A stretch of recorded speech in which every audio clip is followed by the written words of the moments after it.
মানুষের উন্নয়নের জন্য নয়, বিজেপি সংগঠন শক্তিশালী করতেই এনইসি বৈঠক। এ দলের নরবরে সংগঠনকে ওয়েল্ডিং করতে চাইছে বিজেপি, কিন্তু যতই ওয়েল্ডিং করুক রাজ্যের মানুষের উপর তার কোনো প্রভাব পড়বে না। বিজেপিকে এই ভাষাতেই কটাক্ষ করলেন সিপিআইএম রাজ্য সম্পাদক জিতেন্দ্র চৌধুরী। এই যে এনএসি আমরা কি দেখেছি, হ্যাঁ এনএসি একটা অনেক আগে হয়েছিল, একটা যে ক্রিটিক্যাল ইনফ্রাস্ট্রাকচার, ওই ভান্ডারিমা, খান্তলাম, মালদাপাড়া, রোয়াজাপাড়া এইসব জায়গাতে রাস্তা নেওয়া যাচ্ছে না। এই সাধারণ যে বাজেটে এই সমস্ত ধরার জন্য টাকা থাকে না, এই জন্যই এনইসি তৈরি করা হয়েছে গোটা উত্তর পূর্বাঞ্চলে ক্রিটিক্যাল ইনফ্রাস্ট্রাকচার বা ক্রিটিক্যাল গ্যাপ এটাকে ইয়ে করার জন্য। কিন্তু এখন এই এনইসি টাকায় কি হচ্ছে? এনইসির টাকায় ওই প্রম উৎসব, মেলা, খেলা হলে ভালো, কিন্তু আসল খেলা নয়। এনইসির টাকায় ত্রিপুরা যে ড্রাগ কি জানি বলে এটাকে, ওই যে নেশামুক্ত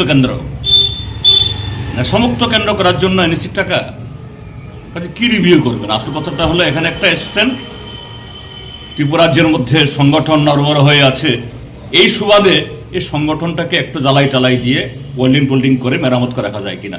কোনো ওয়েল্ডিংয়ে মাল ফলাবে না। এনইসি গঠনের মূল উদ্দেশ্য ছিল উত্তর পূর্বের রাজ্যগুলির সার্বিক উন্নয়ন, কিন্তু এখন দেখা যাচ্ছে বাজেটের বাইরে থাকা এই সংস্থার টাকায় শুধুমাত্র প্রোমোফেস্ট, মেলা এবং নেশামুক্তি কেন্দ্র স্থাপনই হচ্ছে।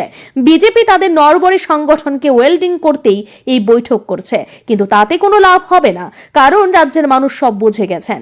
শনিবার মেলার মাঠ রাজ্য কার্যালয়ে জেবি স্তালিনের 147তম জন্মবার্ষিকী উপলক্ষে এক শ্রদ্ধাঞ্জলি অনুষ্ঠান অনুষ্ঠিত হয়। সেখানেই সাংবাদিকদের মুখোমুখি হয়ে বলেন জিতেন্দ্র চৌধুরী।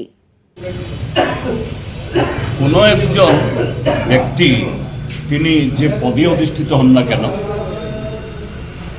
তার মনের ভেতরে যদি কোনো ভালো চিন্তা থাকে, একই সাথে যদি খারাপ ভাবনা থাকে, এটা তার সচেতন বা অবচেতন মুহূর্তে তার প্রকাশ ঘটবেই।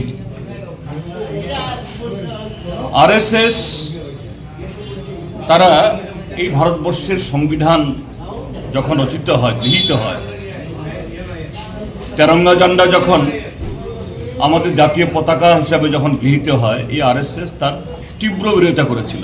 তারা বলছিল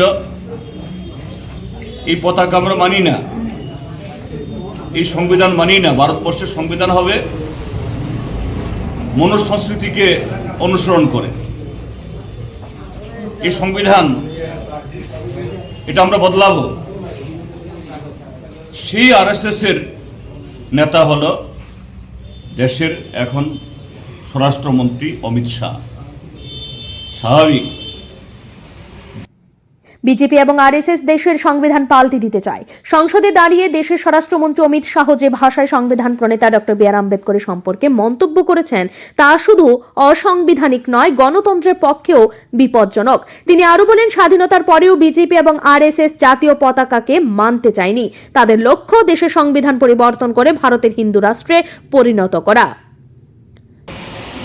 ভোটের বাজারে ভোট ধরার জন্য ওই লোক দেখানো, ডক্টর আম্বেদকরের মূর্তির প্রতি এই মালা দেওয়া, আম্বেদকর স্তুতি কিছু করা, এগুলি সব কৃত্রিম।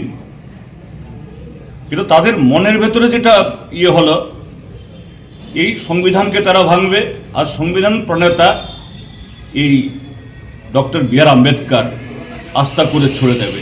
এটাই সেদিন সংসদের ভেতরে, আর কোথাও না, সংসদের ভেতরে এত ভেঙ্গা করে যে আম্বেদকর আম্বেদকর আম্বেদকর আম্বেদকর, এটা ফ্যাশন হয়ে গেছে। এবং এতবার যদি আম্বেদকরের নাম নিত কেউ, নাকি 7 জনমের স্বর্গলাভ হয়ে যেত। কি প্রমাণ করে? এবং এরা যে কত অপরাধী, এদের যে এই কি বলে অপরাধ করার যে অপরাধের ধ্বংসন, পার্লামেন্টে এক দেশ এক ভোটের বিল পেশ করেছে, যদিও এটাকে পাঠিয়ে দিয়েছে জয়েন্ট পার্লামেন্ট কমিটিতে, কিন্তু পার্লামেন্ট তো 25 তারিখ অবধি চলার কথা। পার্লামেন্ট কালকে মুলতবি করে দিল। অর্থাৎ এরা সুস্থ আলোচনা, গঠনমূলক আলোচনা, যুক্তিমূলক আলোচনা আরএসএস ভয় পায়। এই ত্রিপুরা রাজ্যের মধ্যে আমরা দেখি কিছু হলেই ভেঙে দাও, গুড়িয়ে দাও, জ্বালিয়ে দাও, গুন্ডা পাঠিয়ে মুখ বন্ধ করে দাও। তো তারই তো নেতা উনি। কাজে নতুন করে কি বলবো, এটা যে হঠাৎ করে মুখ ফসকে বলে ফেলেছেন slip of tongue, no, it is not the slip of tongue, it is the real face of the RSS BJP and its product Amit Shah. স্বরাষ্ট্রমন্ত্রী অমিত শাহের মন্তব্যে শুধু একজন ব্যক্তির বিরুদ্ধে নয়, এটি দেশের সংবিধানের বিরুদ্ধে এক বড় আঘাত। এদিকে স্বরাষ্ট্রমন্ত্রী পদত্যাগের দাবিতে সিপিআইএম এবং কংগ্রেস রাজ্যে বিক্ষোভ কর্মসূচি চালিয়ে যাচ্ছে। তবে এই ইস্যুতে রাজ্যের বিজেপি নেতৃত্ব নীরব ভূমিকা পালন করছে। বিরোধী দলগুলি এই বিষয়টিকে সামনে রেখে রাজনৈতিক ময়দান উত্তপ্ত করতে চাইছে। রাজনীতির এই টানাপোড়েনের মাঝে রাজ্যের সাধারণ মানুষ কতটা উপকৃত হবেন তা অবশ্য সময়ই বলবে। ব্যুরো রিপোর্ট, ঋদ্ধি নেটওয়ার্ক।